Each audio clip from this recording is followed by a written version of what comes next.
How's it going, everybody? Welcome to another episode of Enter the Ring Live. I'm your host, AJ Rage. Unfortunately, I'm by myself today.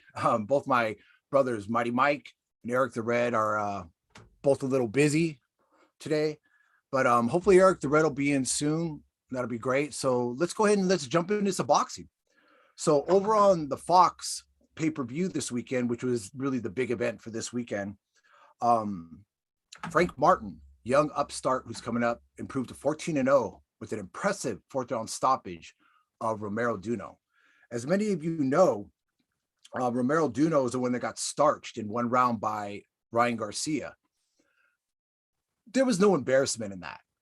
Duno was out of his weight class, and say what you want to say, Ryan Garcia can be an explosive fighter, and being that he's in there in camp with Canelo Alvarez and others, with the Eddie Reynoso, it's only going to make him better. So getting back to the thing, Frank Martin was impressive in his victory over Romero Duno.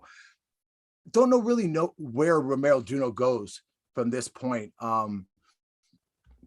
Suffering that loss is going to be pretty hard to come back from, especially in the manner in which it happened. It looks like we just got joined by Eric the Red, which is amazing. You should be popping up here in just a second. A little tired today. It was a long weekend, Didn't really do. How was everybody's New Year's? Hope everybody had a great New Year's. Mine was pretty quiet. We're joined now by Eric the Red. What's going on, my brother? I can't hear you. You're deaf.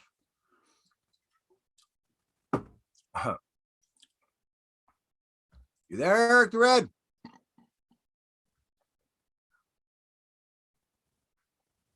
Eric the Red seems to be having a little bit of. Can you hear me right now?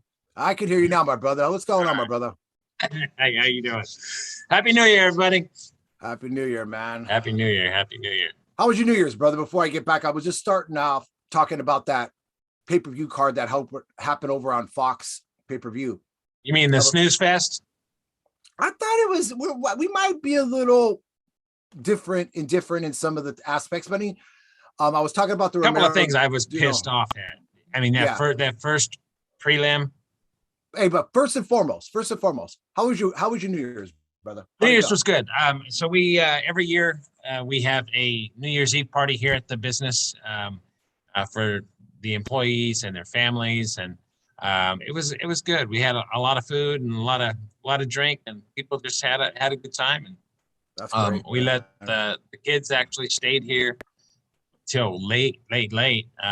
One of my managers actually, was able to stay and lock up and everything. But we let the kids just play not video games, but yeah, I guess they played video games, and they had a karaoke machine going, and it was fun.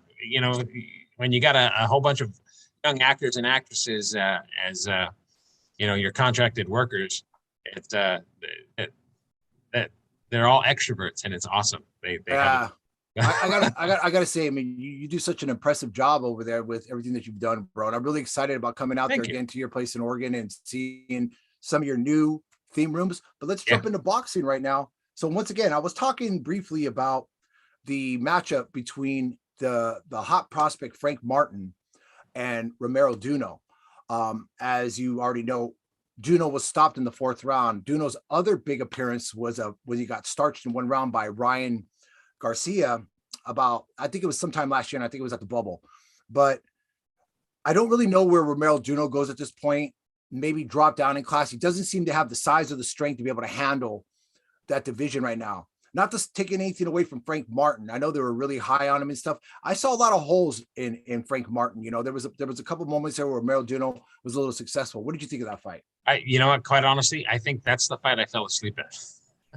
I was okay. So over New Year's, I was here till late. Then, of course, the next day here at the business, I was just working, getting everything cleaned up and ready to go for today. So I was exhausted when I watched the fights, but that could be why I fell asleep. But there were a couple of those fights that were just snore. All right, I thought they were just snore fests. It's understandable. Like I said, I mean, I was excited just because, getting to watch boxing. There was a couple fights. I mean, obviously it was the return of Luis King Kong Ortiz. Yep. and obviously the You called rematch that between one. Michael Coffey and Jerry Rice, which we're going to talk more about. But let's go and move on to the next bout. It was a kind of a crossroads bout between Gerald Washington and Ali Demitsian. As most people know, Demitsian, he had lost that fight against Efiev Jagba. Jagba just basically outboxed him. Gerald Washington, a guy who possesses so many skills, but for some reason just can't get it all together.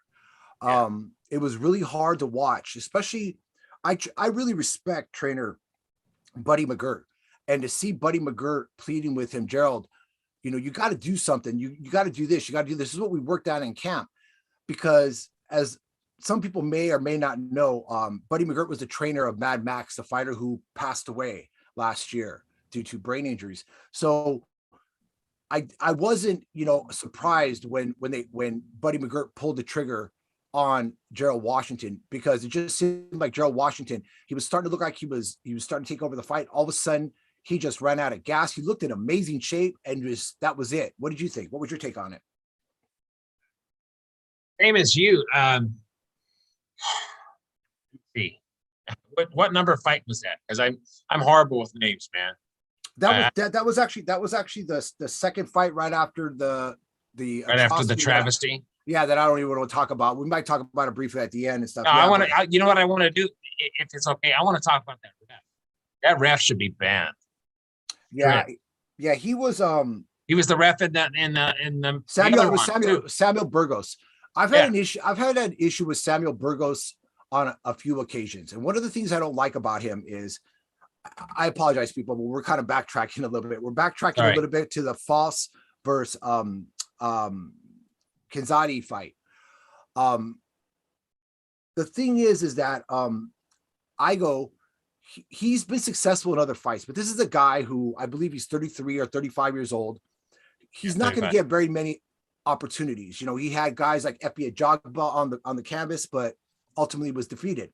Yeah, this is a very winnable fight. This is a fight where there was 5 knockouts that was split between the two fighters, and 5 knockdowns. Yeah, the knockdown that happened to and I hope I'm saying his name right. It sucks not to have Mike here today. Kaidai is, or something like this. What was really sad about it was I didn't see, even though the commentators were kind of trying to validate Burgos's decision, you could tell right from the get-go, Foss is in trouble. He's the guy that's the signed guy. He's the guy that was supposed to win the huge. He was actually the biggest favorite out of anybody the entire card, and he was on his way to possibly losing this fight. Oh yeah, no, I think he would have ended up losing the fight. You see his look after the fight versus the other guy. I mean, it was ridiculous. I mean, he was going to lose that fight, and so that ref. I'm sorry, man. Samuel Burgos has been a problem in quite a few fights. He's a guy that I think really needs to be put under review. I didn't like his unprofessionalism at the end. I understood he got a little perturbed because he got pushed back, but he has to understand something. Boxing's an emotional sport, and I'm not trying to condone the actions of Kadai's ego and his little shove on him, but I think it because he took so much, he put so much into this fight, and he was on the verge of the biggest victory of his career, something that could have really turned his career around. Gave him another big opportunity, and it was stripped away by the attitude of Burgos. For whatever reason, he decided, I'm going to go ahead and stop this. And then when he got pushed, you know, I don't want to repeat it, but his next words were like, you know, F you this and this. So, but and you know what I noticed after that? He got out of the ring, okay, and he's there on the side, and he's smiling.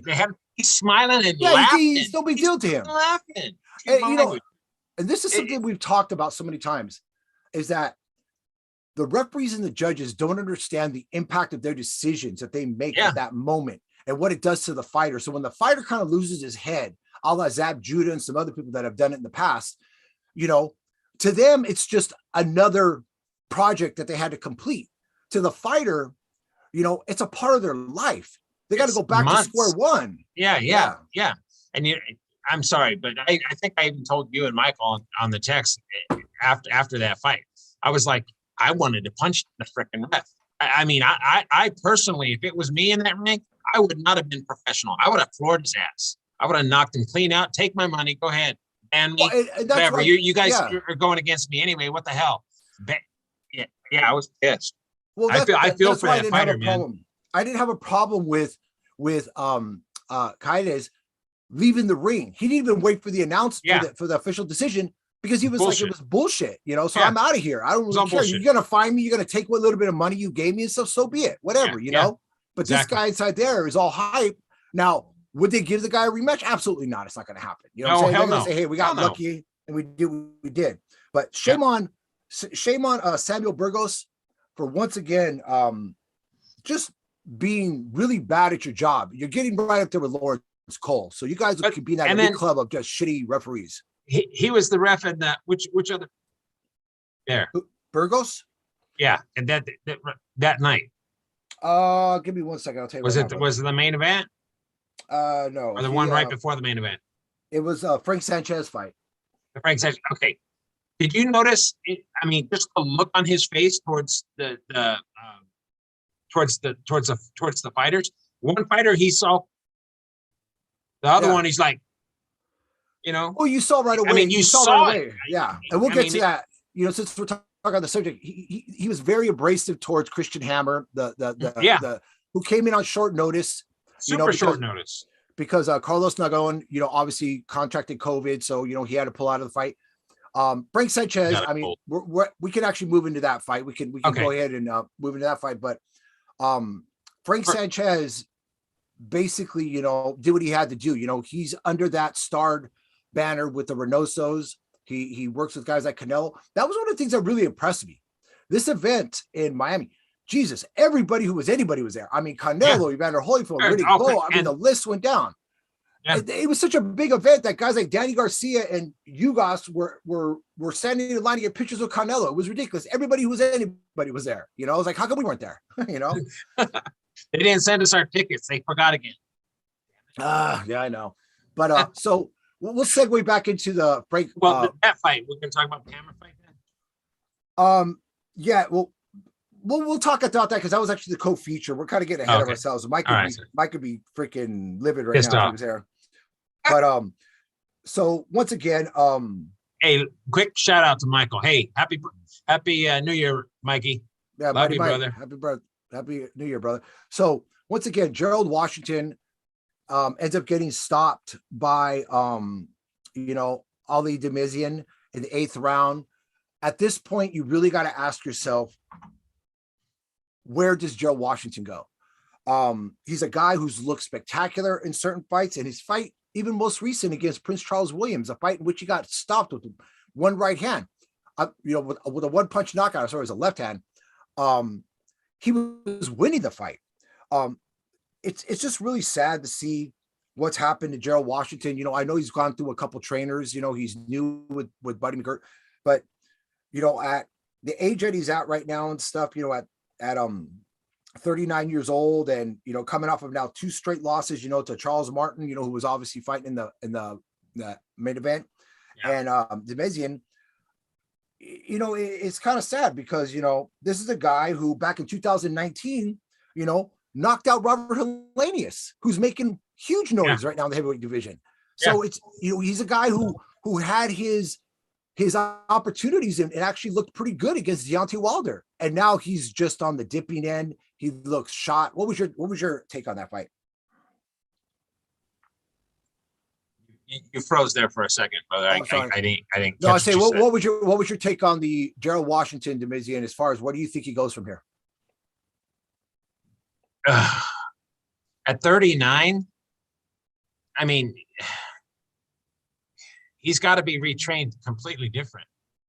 I mean, he's got an older man's body. He needs to go find, you know, the trainer that helped George Foreman come back. What was that trainer? I can't remember. I think Foreman was working out of Houston with the Josephine Abercrombie, but I don't know who the trainer was at the time. But he needs somebody like that that's going to be, you know, actually change. I mean, yeah, he looked extremely tired there at the end, and it was just, even if you're a heavyweight, you've got to put the damn leg work in. You got to do the running. You got to have the endurance. You have to have.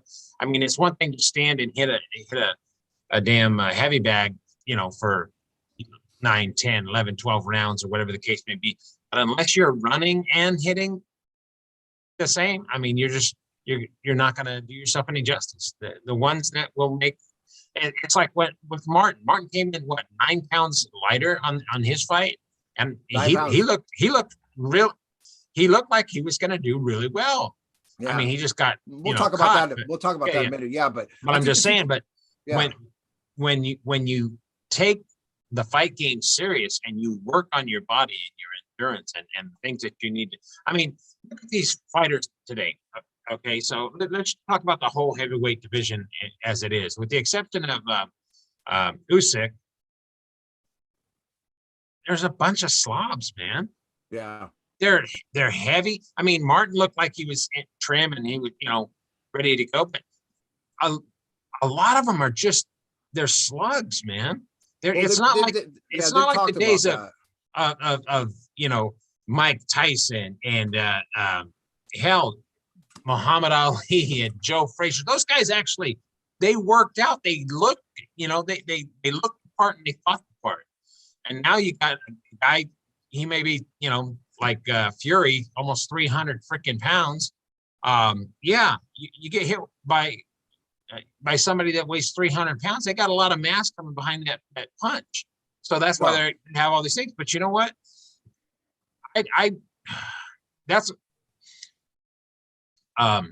Was it Usyk? Usyk. Yeah, Usyk. He's a great champion, as far as I'm concerned, because he went up in weight, fighting guys that are going through other people, and he just outboxed them, outclassed them. And exactly. I want to see that fight, him and Fury. We could talk more about that later. Okay. But a little side note on Usyk. I think Usyk has the ability to be the undisputed heavyweight champion. I think he's got the ability to beat a guy like Tyson Fury. I only have one question mark when it comes to Usyk. No, because of the sheer size of the heavyweight division at this present moment, does he have the durability to be able to withstand the constant battles against some of these, behemoths, these monsters, but we'll get back to that. But I say he takes a Fury fight and gets all the belts, drops the belts. If he can, I mean, like I said, I'm not going to count out Fury because Fury's a tough guy. But no, I know. I'm just saying. But before I get lost on this real quick, let's jump back real quick. No, but that was a great point. We'll talk about that more. So obviously, once again, Gerald Washington ends up losing by TKO in the 8th round and probably spells the end of his career. As far as for Ali Demizian, who knows? He's kind of a on the shorter stature, but he's a strong guy. He's a guy that has a high volume. We'll see what happens, So the next fight, obviously, we were talking about Frank Sanchez and Christian Hammer. Not really much to talk about. Frank Sanchez wins an easy decision against a guy who came out on 4 days' notice. 4 days' notice. No disrespect to Christian Hammer. I mean, he ended on his feet. He did what he had to do. I think the only question mark, I like what I see in Frank Sanchez, with the exception he just doesn't seem to have that pop that I think he's going to need later on in the heavyweight division. I don't think he has the instinct. Yeah, I saw that a couple times. I don't think he has the instinct to actually get in there and brawl if you have to. Yeah, well, he hasn't been put in that situation yet. The closest he came to it, Epi Ajagba didn't even try. So he hasn't really been put in that situation. Believe me, once he gets in there with guys like, a Dillian White or a guy like Luis Ortiz, he's going to get forced. His hand's going to get forced to have to engage the fighter. You just can't dance cute and dance in circles around people. Yeah. Eventually, you're going to get caught. So that leads us up, obviously, into the main event, something that I've actually really, really been excited, and waiting for, and that was the return of King Kong, Luis Ortiz. Yeah, almost 2 years of no boxing. One fight in 2 years, and it was like a one-round blitz. This is a guy who I've been saying for years. He's a star-studded amateur. He's from that defecting, talented pool of fighters that defected from Cuba. Luis Ortiz his only 2 losses came at the hands of Deontay Wilder, and both fights, Luis Ortiz, and the first one almost stopped Deontay Wilder, and then the second one was winning the fight handily before he got caught. Yeah. Going into this fight against former IBF champion Prince Charles Martin, I knew Martin was going to have a bit of a chip on his shoulder because he's never really gotten the credit for winning that IBF title the way that he won it, and then losing it so fast in the fashion that he did against Anthony Joshua. Martin's had successes, he's had failures. Even though he ended up on the short end of the stick in this fight against Luis Ortiz, I don't think Prince Charles Martin is done. Prince Charles Martin, to me, showed me he came in focused.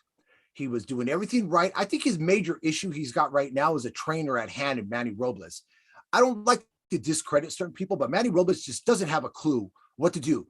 If you got a guy who has the stature, the ability to fight at the length that Charles Martin, when he was using his jab to set up Ortiz and keep him at the end, and then coming over with that left hand, was having nothing but success. Yep. The straight left to the body and then the right to the head was working. He got away from it because Robles doesn't understand those facets. But at the end of the day, Luis Ortiz, who looked a little shaky, got dropped in the first round, got dropped in the fourth round. But I know a lot of people are going to attribute and say, well, it's because Luis Ortiz is I believe, 42? It has nothing to do with that. It has to do with the fact that the man hasn't done anything for almost 2 years. His balance, ring rust, and his legs, and don't get me wrong, half of the effect had to do on the heavy punches being landed by Charles Martin. Say what you want to say, but I find it very interesting and almost disturbing how guys like Eddie Hearn and other ones continue to keep regurgitating guys like Derek Chisora, Dillian White and others, when you had 2 remarkable heavyweights and Prince Charles Williams and Luis Ortiz. Can you picture a doubleheader, even in the UK, if you had Luis Ortiz going up against, let's say, Dillian White, and then you could put, either Derek Chisora, if he's still going to be around, or whatever other, heavyweight they want to do out there and stuff like this, maybe like, Parker or something like that. Put him in against Martin. I mean, the bottom line is people keep talking about there's not enough good heavyweights out there. Well, I just saw 2 on Saturday night, and one of them I think has still got an opportunity to win the heavyweight title, because the one thing next to Deontay Wilder, nobody hits like King Kong Ortiz. What would you take on that fight, bro? Yeah, I was I'm a little biased. I wanted Ortiz to win that fight, just because he's because of his family. You know what I mean? Quite honestly, for his daughter, for his family. That's what I really wanted him to win. But all that aside, I actually had Martin ahead, because not just because of the 2 rounds that are the 2 knockdowns, but I actually had him winning a couple of those other rounds as well. So Martin was doing great, but like you said, Ortiz he's got that power that just, if he catches you, you're going down. I will say this though about Ortiz, his legs, they looked really stiff, and that could be the ring rust. That could be that not having a fight in 2 years or whatever the case may be. But he looked a little tight, and I think that second knockdown was probably more because of his leg. He got punched, but it was his legs. If you saw it from the top view, his right leg was like bent back, bent in a weird shape. I don't think his legs were under him. And I kind of want to see his next fight, because hopefully they're going to work on some of that, and he'll come in a little more spry and make something happen even faster next time. I think it was impressive that you called that you called the round. And I got lucky. I got lucky. I was calling for the 8th round, knockout for Ortiz, and you called the 6th, and it happened. So good job. Too bad I didn't have any money on it. But we should have. No, but no, you're absolutely right. And I think one of the most impressive things, I think King Kong Ortiz is in a good position. the biggest hurdle he's gonna run into right now is just staying active. Because let's be honest, Yeah. there's not a whole lot of people in the heavyweight division clamoring to fight somebody of the stature of Ortiz, and being the fact that he's a lefty makes it even worse. It's just a double-edged sword for the guy. So, I mean, you know, we just got to see what's going to happen. I mean, hopefully he's going to get the opportunities that he deserves.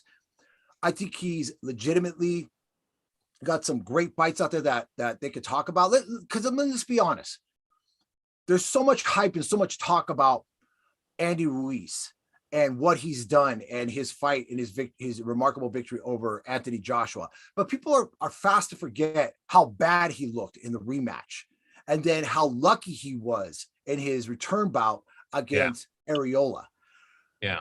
I don't see a guy like Ruiz lasting the amount of rounds that Martin did against a guy like Ortiz, because he just doesn't have, he's hittable.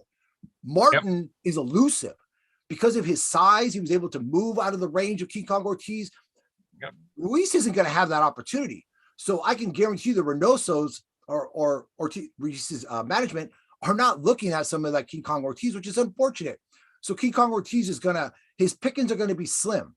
But whatever he gets, he's got to stay busy. But at the same time, you can't take that risk and put yourself in a situation where you end up losing, and then, you know, you kind of lose it. So we kind of jumped ahead. So congratulations to Luis Ortiz. Great victory. We missed a fight that I want to really talk about. Very disappointed in his performance, his corner. There needs to be either two ways it's got to go. Either they're going to have to make a decision of, we got to do a different style of training, start working on some different plans within our game and techniques, because whatever he's doing right now is not working. And I'm talking about the disappointing decision loss by Michael Coffey against Jerry Rice. Very disappointed in that fight. Michael Coffey came in, great backstory, former Marine, veteran, just a guy who's only got about 5 years under his belt as far as professional experience, not very much amateur experience. Is a guy who just kind of like, I believe he was already close to 30 years old. I mean, I believe he was like in his late 20s, early 30s when he decided to go into boxing, and within a short amount of time ended up winning some stellar amateur championships. Looked like he had promise. He looked like a guy who had it all together, and gets in there with the late substitute in his fight before this. This was the rematch against Jerry Rice, a guy who's looked good in fights, but I think Jerry Rice is one of those guys who's his own worst enemy. He just doesn't get up for the fights. He's got that sparring partner mentality. Well, once again, Jerry Rice had the number for Michael Coffey. So that's 2 straight losses for Michael Coffey. And I think pretty much erases him as any opportunity or any further progress as far as being a heavyweight contender. At this point, you know, he's going to be a gatekeeper for guys coming up. That's about it. I mean, unless something drastically changes within his camp, but at his elevated age, at 35 years old, I don't see a whole lot of promise. What do you say? Yeah, I agree 100%. That was that fight. That was the second time they fought, right? First time he lost as well. And so this is the second, 2 times in a row, right? Yep. He lost to the same guy. So I would absolutely 100% look at the trainers on that one, because if you go into a fight and you lose, and then you go back and you fight the same guy again, and you lose again, I blame the trainer. I mean, the fighter was probably doing or trying to do everything that he was trained to do. But when you have a trainer that doesn't, you know, take in consideration what the other guy did last time and find that weakness, do what he has to do to try and, you know, figure it out. I've watched so many fights with my brother AJ, where he looks at it and he goes, okay, he needs to do a left hook followed by an uppercut, and it's going to end the fight. What happens? He does a left hook and follows it up with an uppercut and ends the fight. I've seen this time and time again. So when you have somebody that can visualize and see that happening, that's the type of trainer that this young man needs, or this, well, he's young compared to me, but that's the kind of trainer this guy needs. Somebody that's going to challenge him and push him to do what is necessary to win the fight. And so, but two losses in a row, that doesn't hurt. look good. And Doesn't you know what's really hard about the situation with Michael Coffey. Here's a guy that looks so amazing against veterans like Joey Abel, and even his impressive third round knockout over undefeated, Damani Rock. I mean, this is a guy who I really thought was on the fast track, to getting in contention for possibly a crack or at least an eliminator for the heavyweight championship.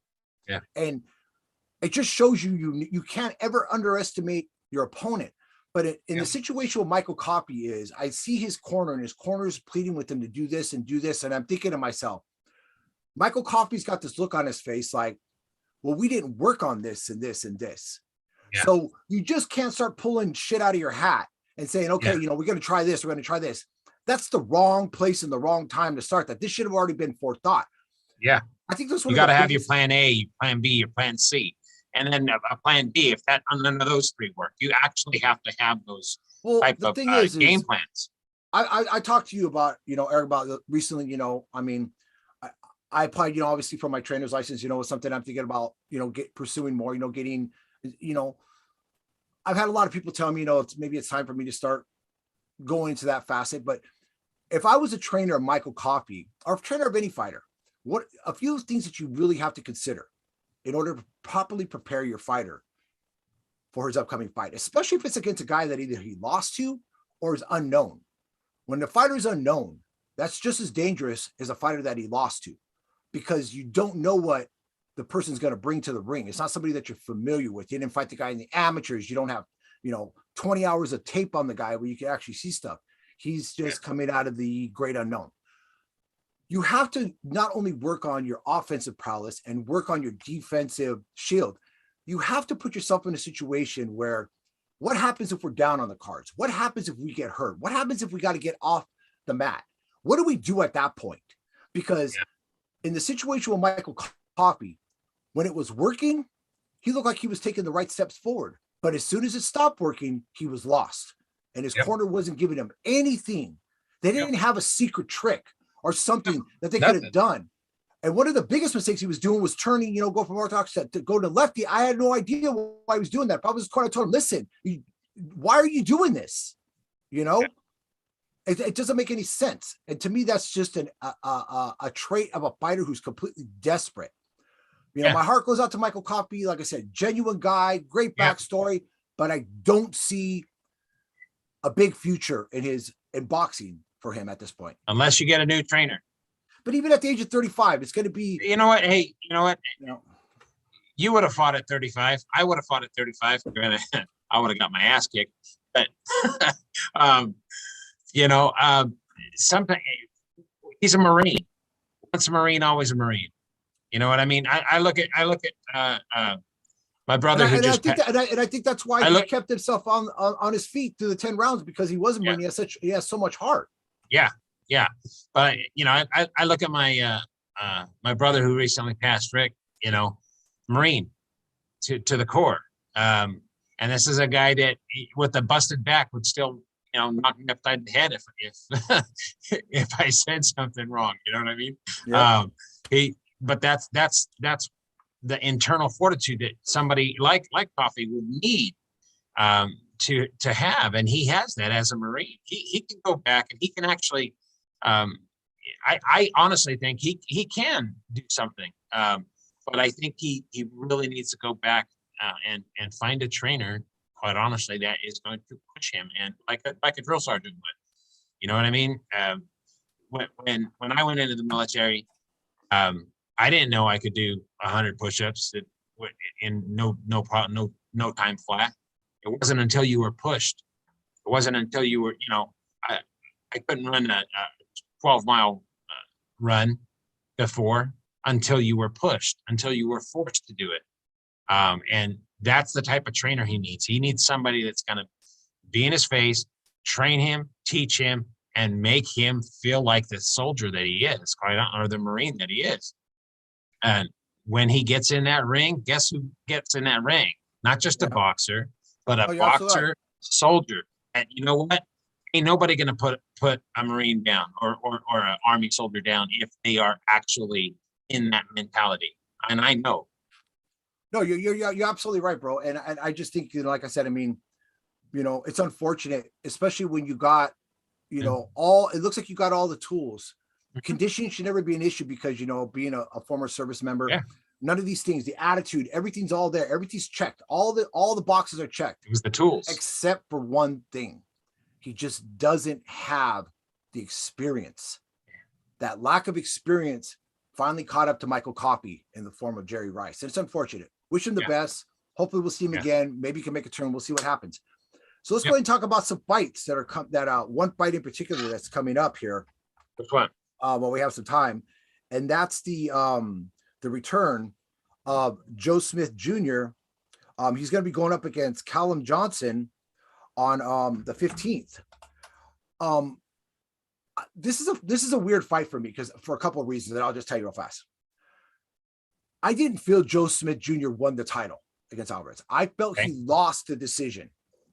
Okay, it was a close fight, but I felt he lost. He was gifted the decision. Now, I think is that the one? I saw that too, I believe. Yeah, and I think we all felt that way. Me, you, and Michael. Yeah. Now the situation with Callum Johnson's had one shot at the title before. He fought against Arthur Beterbiev a few years ago. He had some success in there. He actually dropped Beterbiev in the fight. So does it mean that he's got, tremendous pop? Because, the whole thing on Joe Smith Jr. is, he's got this, this dynamite, punch, the one that put Bernard Hopkins through the ropes, back in the day.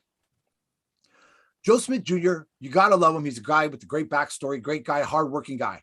But at the end of the day, we can't just give a guy a title because he's got a great backstory and he's likable. You know what I'm saying? There's got to be, Joe Smith Jr. at one point looked like a guy who actually had some real ability. But the more you watch him, the more you see the holes in his offense, especially his defense, his overall movement. I mean, he walks like he's got bricks on his feet. I mean, and against a guy like Callum Johnson, who I think is actually a live dog in this. He's got a great opportunity in this fight against Joe Smith Jr. And if you get a chance, like I said, go back and watch Callum Johnson's fight against Arthur Beterbiev. Obviously, Beterbiev came back and stopped him, but he's a guy that had him down. He's a guy that's looked good at certain spots in his career and stuff. He's only got one defeat, not a defeat that's gonna, make people think bad about you losing to a guy like Arthur Beterbiev. But, what do you think? I only caught a little bit of what you just said because everything on. I think it's my internet over here. I'm sorry, guys. Don't worry about it. So, yeah, I'm looking forward to any fight. It's for me. The more fights you watch, the more you want to watch fights. I guess you might say. You know what I mean? No, you're absolutely right, bro. You're absolutely right.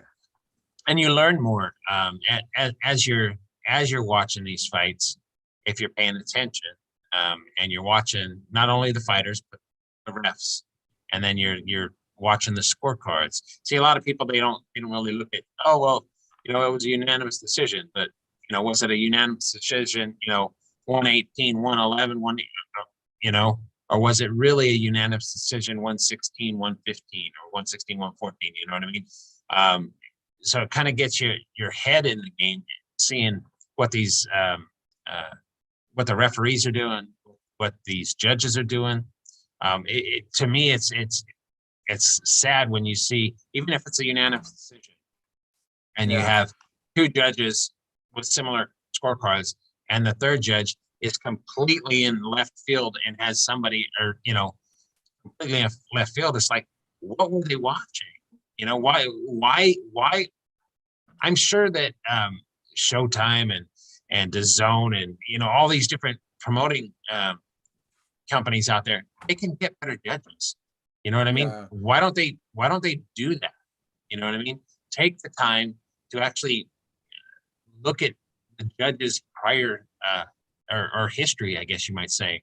And if you have that judge, it's an outlier on almost every freaking time, get rid of them. Yeah, you're absolutely. Yeah, get them gone. Right. It's ridiculous. Unfortunately, bro, that's just a part of boxing today. I just hate it. You got some of these dinosaurs that obviously, but I want to talk about something because another channel, there was a guy who was running his mouth, talking about, there's always the defenders of the guys up there that we know that are going to bark and bark and bark, and try to shout to the world, everybody's afraid of me, everybody's afraid of me, but in reality, come on, I'll say it like I've said it so many times, when the gladiator John Molina said, at this level of boxing, nobody's afraid of anybody, okay? So I want to talk about Demetrius Andre and his possible matchup against Janibek Alimaski. Okay, so the situation is, Demetrius Andre is a guy who continues to try to convince the casual aspects, and they're pretty much the ones that are falling on board with what he has to say, with the fact that nobody wants to fight him. He's calling out Jamal Charlo. He's calling out Jaime Munguia. He's calling out Triple G. He's calling out the world. Nobody wants to step in the ring with him. Well, that's bullshit, okay? The bottom line is, Demetrius Andrade is pricing himself out continuously. Yep. He fights, the promotional aspects. Mike will be able to elaborate on that more. The conflict that's going to have. Yep. But I've seen personal interviews with Jamal Charlo. Just recently, Jamal Charlo had one. He was talking about Demetrius and basically saying, this guy's crazy, man. He's like, where's the contract? When do you want to do this? It's like, stop trying to, you call me out. You call out guys like, Jaime Munguia and Canelo Alvarez and you name it, he's calling out the world. But yet you find it that you find a guy like Jason Quigley, and to hear the commentators talk about him like he's, the second coming of Vanilla Ice Cream, it's ridiculous, dude. I mean, you just beat a guy who really shouldn't even be a boxer. Yeah. The guy should be bagging groceries over at Stater Brothers. I'm serious. I mean, the guy really has very little ability. To watch how sloppy Demetrius Andrade has become. And is what people don't understand is, in the early stages of Demetrius Andrade's career, he may have shown flashes of brilliance. That's because at the time his competition was at more of a eye level. Now that he's been at the higher point, his level of competition hasn't followed him. Fighting guys like Vanis Morrison, Jason Quigley, Liam Williams, these things are not going to elevate you and properly prepare you to get in the ring with a guy like Jamal Charlo, Triple G, or Jaime Munguia. Hell, it wouldn't even prepare you to get in the ring. Kill him. But I mean, the point is, so now you got Janibek coming in. He's a guy who's only got 11 fights, 11-0 with 8 knockouts. Amateur star who's looked absolutely devastating, walking through former champions like Rob Brandt, and others in recent bouts. If this fight actually does materialize, which I honestly put very little credibility in, especially coming out of the mouth of Demetrius Andrade, because he says one thing and then they do another. So I will guarantee you it won't be a guy like Janibek, who I know wants this shot. He's the mandatory, next to Munguia. Munguia is actually the mandatory. He's been waiting. I don't know what they're talking about, because I just saw a thing recently with Jaime where he was talking about, I'm waiting. They're asking me to take sidestep money, step aside money. Come on, man. This is bullshit. We know what's going on here. Okay. Yeah. It's like the video that I showed, so getting back to what I was saying about with Andrade, if you watch his most recent fights, he's looked very predictable. He's getting predictable. He's getting sloppy. That's because the level of competition that he's fighting against, it's like sparring sessions. But even in those sparring sessions, he's shown a vulnerability, being dropped by guys like Vanis Morrison, being hurt against guys like Liam Williams. These are not the kind of tools. So when a guy like Canelo Alvarez tells Andrade, you got to bring something to the party. You want to sit at this party with me at my table, you got to bring something. You can't just be that guy that comes here, doesn't bring any beer, doesn't bring any chips, doesn't bring any dips, doesn't bring nothing. You got to bring something. And what he means by that, he's bringing an appetite. Fanfare. Well, he's got to have fanfare. You just can't have a couple casual fans and a couple ones that think that you're the toast to the town, and we know you're not. Honestly, like I said, I mean, even with Triple G and his elevated stage of his career where he's he's another one who's making, I think, a lot of huge mistakes in the choices that he makes. Obviously, his most recent bout, which was going to be probably his toughest bout in quite a while, he finally wasn't going to fight guys like Steve Rolls. He almost got tripped up against Derevyanchenko in a fight that I thought Derevyanchenko won personally, and was going to step in and fight against Morado, who was a former champion. But COVID or whatever restrictions, whatever, dropped that out of the woodwork. But I still think Triple G beats a guy like Andrade just based on the fact he's an accurate puncher. Andrade's not. Yeah. He doesn't have the power he thinks he does. As far as Munguia, I think Munguia, just on his sheer size and the volume in which he brings and the energy he brings, just rolls over Andrade eventually. I think Munguia would end him in 4 rounds. Well, here's the thing is, bro, and I don't mean to talk, but this one tells me how serious Andrade is about this possible matchup, which would be a very exciting matchup against Janibek, at a fight in which I think Janibek has a more than better chance of winning based on what he does in the ring. And that is the fact Andrade is now making it known he is possibly moving to 168 pounds, which tells me once again, he doesn't want to fight from another guy when he's cornered and he has to face a quality opponent. I don't want to hear it from these guys anymore. I am so done with this bullshit. It's no different than what Terrence Crawford has been doing for years. He calls out a guy like Errol Spence, and he knows Errol Spence. Errol Spence is the guy who bought the new suit, the new hat's got the brand new ride. His dance card is filled for the rest of the week here. But he's going to try to put his name in there and try to move and maneuver and do shit. Bullshit, dude. Okay? The bottom line is this is the kind of shit that's got to stop. Okay? So I agree. Let Andrade, who was talking crap on Canelo, why don't he fight, Benavidez? Well, guess what, Andrade? Since you're going to 168, why don't you jump into that pool of Benavidez? I'm sure they're going to welcome you with a bowl of menudo, dude, because I'm aching to see it, dude. I'm aching to see him just end you. We're going to that fight because absolutely, dude. I'm telling you, the days of these guys making these whatever Mike calls them, like wolf biscuits or whatever, just hooting and hollering that they want this. You don't want shit, And how dare you criticize the decisions of Canelo Alvarez and what he decides to do in his career based on his track record? You don't even have a track record. Your track record, you don't even have one. Nobody knows who you are. Track, dude. Dude, it's not a wonder that his favorite fighter is Andre Ward, because his career has exactly emulated Andre Ward. No stellar, no fans, no excitement, no money. That's it. That's Demetrius Andrade. That's it, man. He's got nowhere to go. So he's not going to fight there. So he sees the waters are getting a little hot in the middleweight division. Janibek, this 11-0 guy, from Kazakhstan or Russia, whatever. I don't know, but he's a beast. I'm telling you right now, guys, he's a beast. And he's going like this, just licking his lips, ready to eat some freaking Demetrius Andrade with some hot sauce, dude. And Demetrius is going to jump up to 168. He's going to eat him like borscht. I'm telling you, man. So, so you got that situation going on now. And then you go, and then the same situation, then you look at a lot of the divisions of what's happening. Obviously, 154 is another division that's heating up.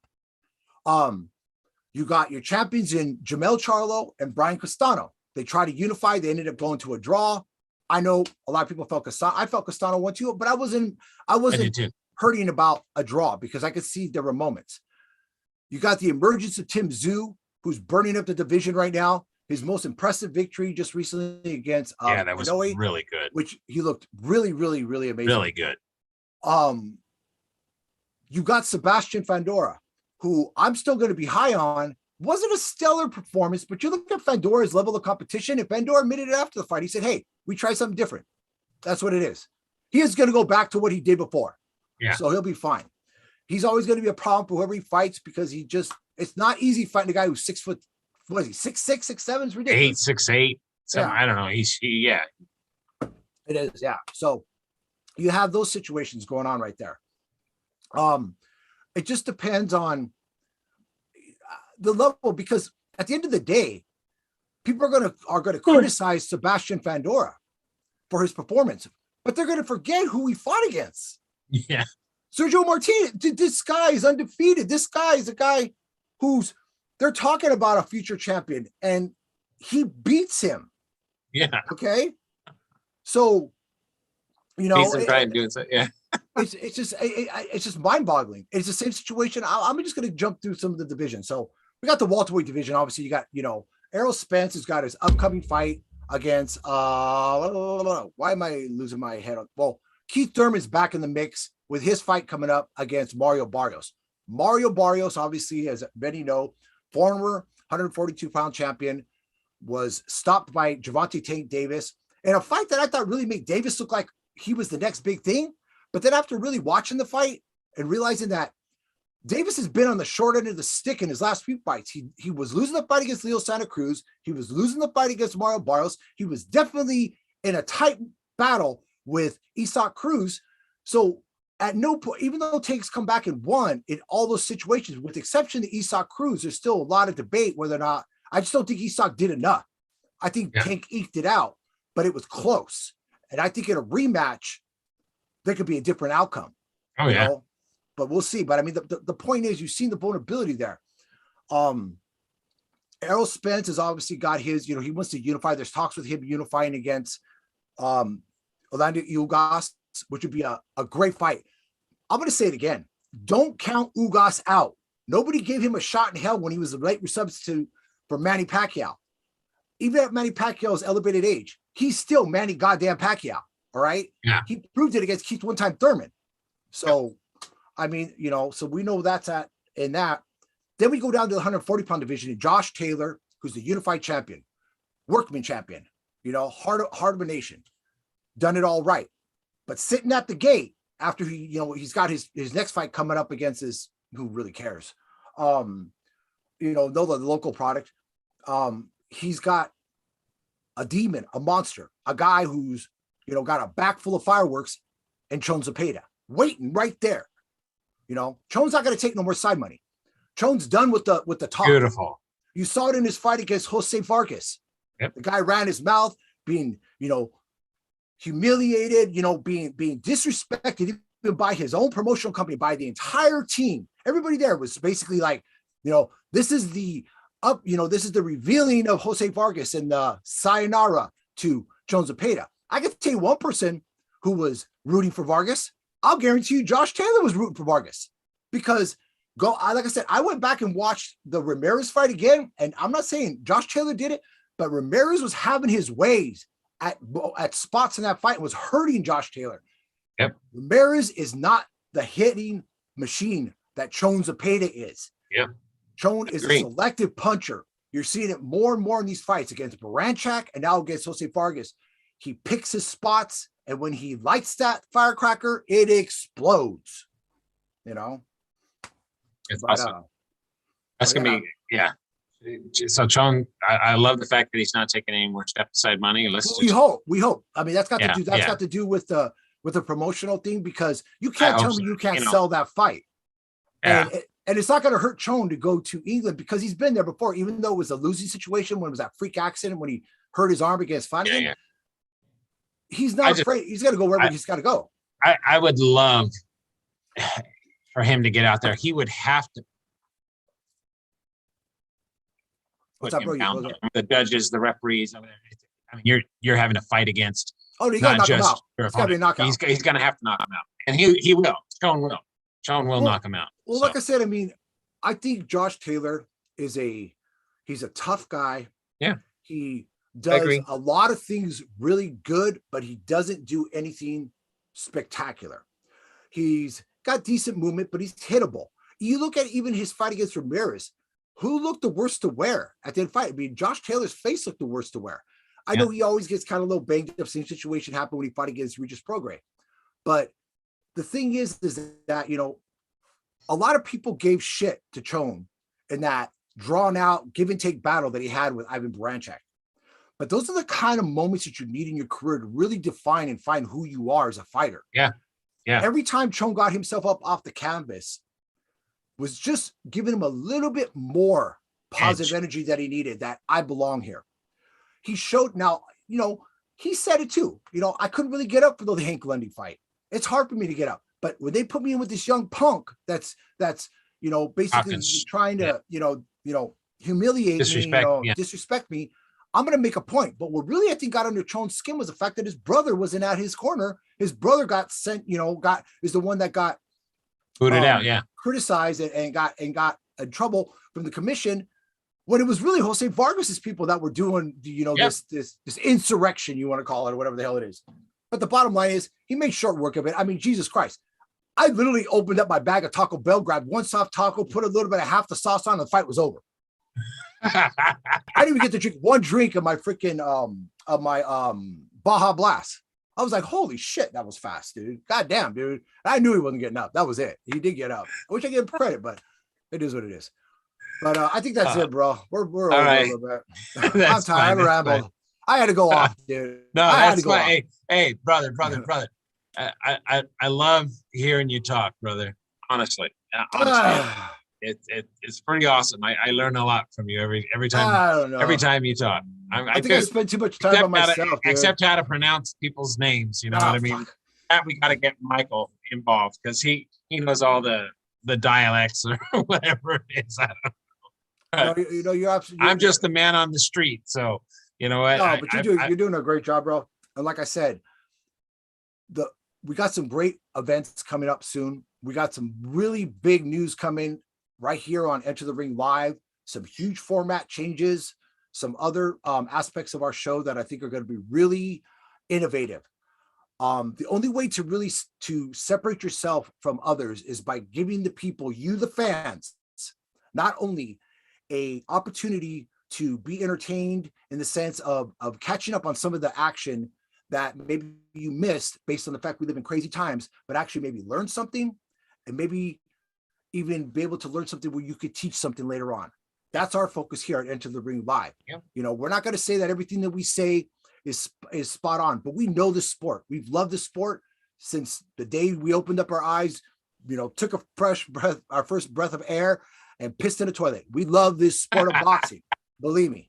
Okay. And we're always, because we all did that. We did that all on the same day.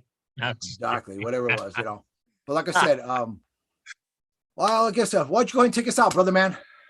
All right. For Enter the Ring Live, I am, anyway, subscribe, like, share. Hit that tick button, whatever the hell that thing is. I don't know. Just tell all your friends and family, okay? And thank you for being here tonight with us. And for Enter the Ring Live, I'm Eric the Red, and with AJ Rage. Mighty Mike will be back along with Sal Sagev at our next show. Once again, people, this was Enter the Ring Live. We'll see you again on Tuesday. Bye-bye, everybody. Bye. On Sunday.